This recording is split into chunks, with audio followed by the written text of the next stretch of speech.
Assalamu alaikum wa rahmatullahi wa barakatuh. What's going on, everybody? How you guys doing? Inshallah, you guys are doing well.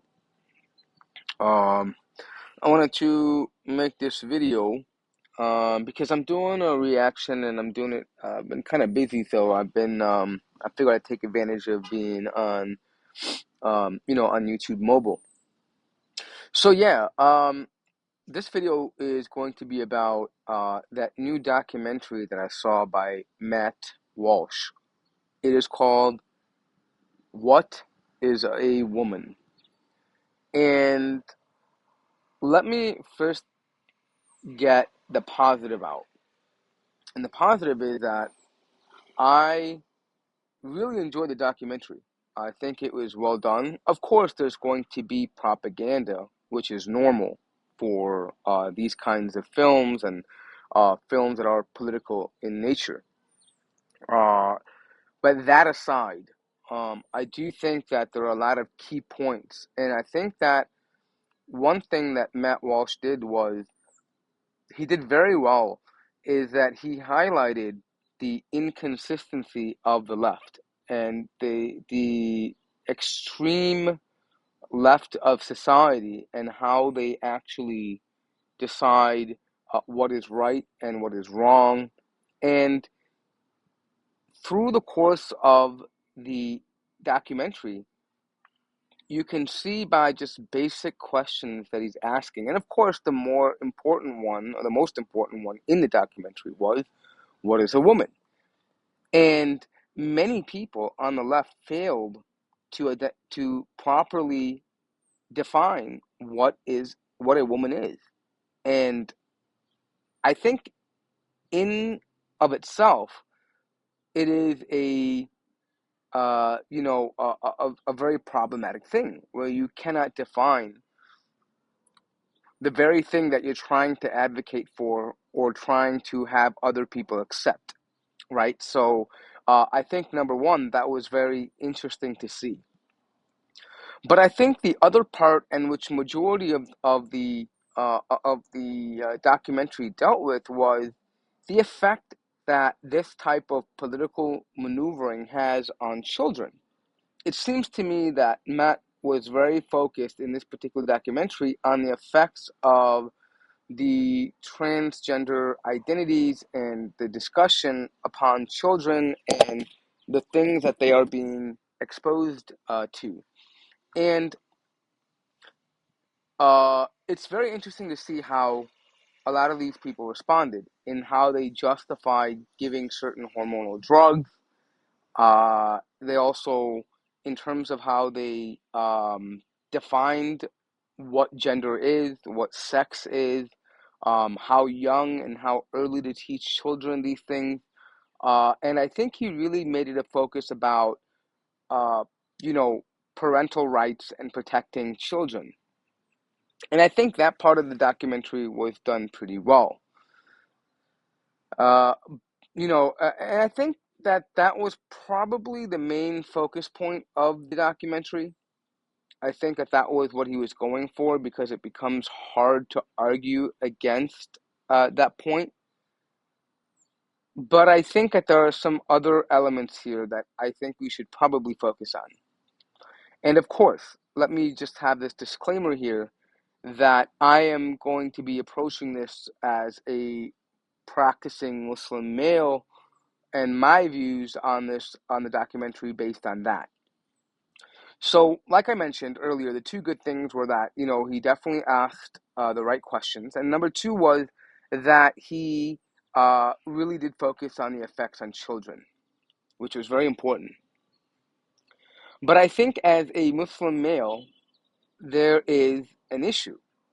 And and that is regardless of whether it is about children or not. Let's say that this child is 17 and a half years old and 6 months later they are 18, right? And now they have the legal right to make decisions over their body, right? Meaning according to the law, according to the values that he understands to be law, he does, they are legal adults. And now at that point, they can go ahead and now change their gender. or reassign themselves or have surgeries or engage in hormone therapy.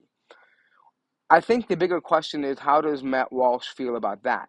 Is he only focusing on children because that's the low-hanging fruit? Or are we also now, do we also have the same opinions with adults who decide to do the same thing? And I think that is a more important question because, to be fair, most children, while they're coming for the children, yes, but it takes a while to indoctrinate them.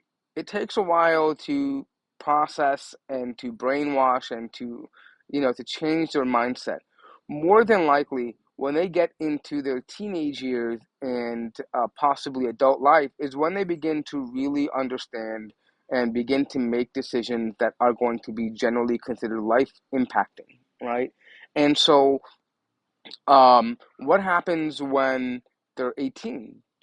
Does Matt Walsh then say, "Yeah, it's fine because now you are a legal adult and I can't tell you what to do," right? And I think that is where us as Muslims will have a conflict if that is what Matt Walsh believes. I don't know if that's what he believes, but if that is what he believes, then we would have to clearly have a line in the sand and say, no, you know what, no matter what age and no matter what the situation is, if you are born a particular gender, and we're not talking about people born with both, right? If you are born a particular gender, or in a sex, I'm going to use them interchangeably because I don't see the difference. But again, some people out there might say, no, there's a difference between gender and sex and blah, blah, blah. But I'm going to tell you right now that I don't hold the distinction between the two. But for the case of this video, let's just use the word sex. If you are born a particular sex, that is what you biologically are. And there's nothing that you can do, no surgery, no amount of makeup, no dressing, nothing is going to change your biological makeup and your chromosomal makeup. As a matter of fact, when oh, I'm sorry, I can't even say that. If archaeologists were to uncover your body 1,000 years from now, 500 years from now, and they were to unearth your bones, they would not really be particularly interested in what you identified as. What they would primarily be interested in is what sex you were and what they would refer to as gender. Was this person male or female? And I think clearly by DNA and by body composition and physical anatomy, they can certainly decide who is a male and female. And those things just don't change. And that is just from the scientific perspective. But Islamic, coming back to the Islamic point, is that we don't change that. Allah subhanahu wa ta'ala has created us as male and female. And there's no doubt about that for us as Muslims. We understand that, if a person is born a male and they have the parts of a male and they have the chromosomes of a male, then that person is considered to be a man when they reach age until they do their boys. And likewise, uh, people that are born with the female anatomy and with the chromosomes are girls until they become women. And this is part of our faith. This is how we understand this. We don't decide that simply, we don't say it's wrong only because of legality, right? We don't say, oh, because the law of the land says that children, can make good decisions and that therefore we're against it until they become adults. No, that's not how we're going to approach this, right? For us, it's pretty black and white. Allah subhanahu wa ta'ala has made things clear to us in the Quran, and we accept that. We're not going to decide that we're going to reinvent our Sharia or our laws, right? We believe fundamentally that divine law has more influence and more wisdom and is always going to be better than the man-made law or laws that people decide are right and wrong based on emotions and people who follow their desires, right? Because unfortunately today there are people who in the political spectrum who believe that the only requirement for deciding what is right and wrong is how you feel in the moment. That short-term happiness is what decides and dictates their morality to them. If they feel in the moment that becoming a blue-haired freak and wearing a dress, or if becoming a donkey, or identifying as a donkey, or a wolf, or some other weird thing, or even perhaps a person who's attracted to children. These things are normal for them because, or acceptable, I should say, because they believe that being happy in the moment is the most important thing. And that for us is not our morality. We as Muslims don't get morality by living in the moment. And the other addition to this is that they also believe in this idea of subjective truth. We don't believe in subjective truth. We believe in objective truth and reality. We believe that our reality is in line with what God has decreed, and that we know there's a system. We know that things operate a certain way, and we are going to adhere to that. As much as we think that things could be different, or as much as we might think that we know better, and most Muslims, and I think any self-conscious Muslim would know that this is a kufri belief, but nonetheless, let's say someone had a doubt for a moment. We're rooted in the fact that Allah is all wise, and He is the creator, and He dictates for us how to live. And we believe and we affirm that Islam is the best way of life for us. We are in submission to our creator because our creator knows better than what societal norms may or may not be at that moment. So I think that is the issue that we have to kind of focus on is, while the documentary is great, but it doesn't really solve the issue that is presented here, and that is that we don't accept this for anybody, whether it be a child or an adult, right? Now, I'm not going to get into the extreme circumstances here when we're talking about, people who are born with both uh, anatomical parts. We're not talking about that. But there are exceptions in Islam for that, and there's a good reason for that because they actually do have both parts, and Islam has a way to deal with that as well. However, there is one other portion that I do want to address here, and that is the fact that we should also recognize that there is something, and it is legitimately called gender dysphoria. And gender dysphoria is a real thing, but does that mean that because there is something that a person deals with or struggles with internally, uh, with how they perceive themselves, that that they're right about their feeling? No. And in the same way, we can say that there are people who struggle with depression and suicide. Does that mean that we should allow them to do that? No, we recognize it, we show them empathy, we try to help them, we try to facilitate cures and solutions for the issues that they're dealing with. But it does not mean that we accept that they should be given the right to act upon those desires or feelings, right? In the same way, for example, there's something called body identity disorder, right? Where someone may believe that a particular limb or appendage of their body does not belong there. It should not belong there, and it actually creates problems for them psychologically. They believe that these things should not be there. For example, a hand, right? Let's say my hand is. I look at it and I say, you know what? My brain tells me that this is not mine.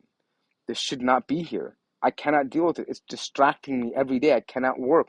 I can't get things done. I'm being depressed seeing my hand all the time, right?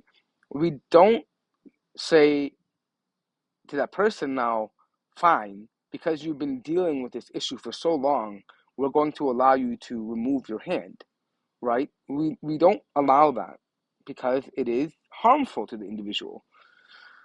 But at the same time, we show them empathy. We try to help them. We try to allow them the human dignity and to get them the help that they need and say, listen, we are going to help you work through this issue.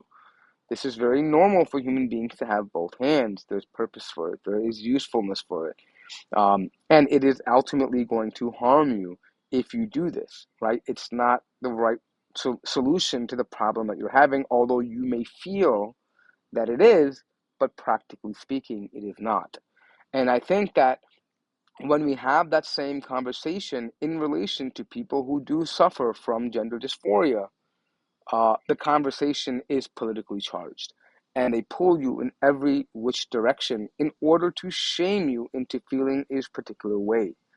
And again, I come back to the point that I've mentioned earlier before, that we as Muslims don't need to particularly align with the left or the right, right? Both sides are guilty of manipulation and blackmail, emotional blackmail, in order to draw you to their position, right? Rather than that, we should probably step back and look at it from an Islamic lens and see. And I think when we do that, we can marry the concepts of keeping the order that Allah subhanahu wa ta'ala has decreed for us while maintaining empathy and trying to afford people help who need this help. We shouldn't look at them with disgust and despise, but rather as people who are troubled and people who actually need help. And possibly they could be saved. And there are many people who may struggle with other things that they may never ever be able to be saved. They may never be a solution for the problem, and this may be something that they have to endure, right? This may be a test for them, and they have to actually deal with this lifelong, and they have to be patient with it. And that is something Allah subhanahu wa ta'ala says in Surah Al-Baqarah, that we will test you with these things. We will test you with the loss of life, of wealth, of your fruits, of your money. And it says there are people who say, when afflicted by this, they say, Inna lillahi wa inna ilayhi raji'un. To Allah we belong, and to everything Allah returns, right? We know this. We know that this world is temporary. This happiness that you think, that you perceive as happiness, is actually not happiness. It's just temporary. It's your temporary abode. It. I mean, there's a larger prize. There's a larger goal in mind, and I think that is something that would be focused on as well too, for people who won't be able to find solutions. However, coming back to the point of the movie, the idea is that I do again recommend people to go watch it. I think it's very informative. I think that people could benefit from that video. But I think it's also important to notice that the focus is not just children when it comes to this whole LGBTQ agenda, right? It also is impacting adults, and I think that we should also be focused on what is the solution and what is the approach and attitude towards adults who want to also quote unquote transition, and who want to also identify as gender fluid and all these other different various boxes and categories they have today, right? And I do think that is something that is important to recognize and note. So the documentary does get, I mean, if I were to be a movie critic, I would probably give it a solid 4 stars for the content. I do think it raises a lot of brows. I do think it's very interesting that people don't want to share the documentary. I do think that that there, that does kind of make it more appealing. But I think there's just further questions that Muslims need to ask themselves, even when watching a documentary, right? We're not okay with it being okay for adults and just prohibiting it for children, right? We across the spectrum don't agree with this, right? We actually say that it's something that is wrong, and there's an issue here. And I think with keeping that in mind, set and aligning, and just basically having that thought process when watching it will probably help put things into perspective. Um, but yeah, that is going to be my review for Matt Walsh's movie or documentary called What is a Woman? I definitely recommend you to go watch it. I know that, again, Matt Walsh is not some kind of superhero for me or some kind of role model. He has his views, he has his reasons. He's also aligned with Ben Shapiro, whom I, again, have some agreement with, but again, many things I disagree with. For example, his stance on Zionism and the portrayal of Muslims, um, and he's affiliated with him because of the group that they have formed called the Daily Wire, which is again a political movement and a political media content creator for their agenda. So again, we take it with a grain of salt, but credit is due where it's due. The documentary was well done. I think Muslims can benefit from it. I think there's some points to be taken from the documentary, and definitely some questions that promote thought, right? And I think that especially if you're young and you're kind of on the fence, you're being deluded, or you're being peer pressured into adopting certain principles of like the LGBTQ agenda, or the basic arguments of emotional blackmail, like, don't people have the right to love? Why can't you just accept them without actually, without having to disavow from what they're doing? It's not your problem. Things like this that they do all the time definitely cause people to think and maybe kind of retract their stances or maybe withhold some of their ideas. I think this documentary helps with that and helps explore why some of the extreme left is honestly bonkers. Like the answer that they will give, the victimhood they portray, the emotional blackmail they use, the agenda, the openly bold agenda they have to try to force things on your children and even society itself and on your women, I think is a big, big, big issue. And I think it's eye opening. So I would definitely recommend you to go watch it. It is it is kind of children safe, but I wouldn't want to watch with children. I would say this is just a bit, I'm a big fan of keeping children away from this conversation for a long time, because I don't think that they should be busy with, hearing these kinds of discussions. But if you have older children who are maybe in the teenage years, then sure, I think it would be perfectly fine to sit down with them. There's no um, um, what do you call nudity or explicit behavior. It's simply conversations and questions, and it's family friendly in that sense. But yeah, that is my take. Um, that's all I got for this video, but I will be making another video very shortly soon on the my response to Jordan Peterson's message to the Muslims. I think that while I do admire some of Jordan Peterson's work, I think that he made a very big mistake in making the video that he did. And I'm going to talk about that in another video, but stay tuned for that one. And I hope you guys will tune in for that as well. But until then, make sure to like and subscribe this video, share it if you found it beneficial. And if you haven't done so already, subscribe to the channel. I'd be, honored if you did so. But until next time, take care of yourselves. Wassalamu alaikum ورحمة الله وبركاته.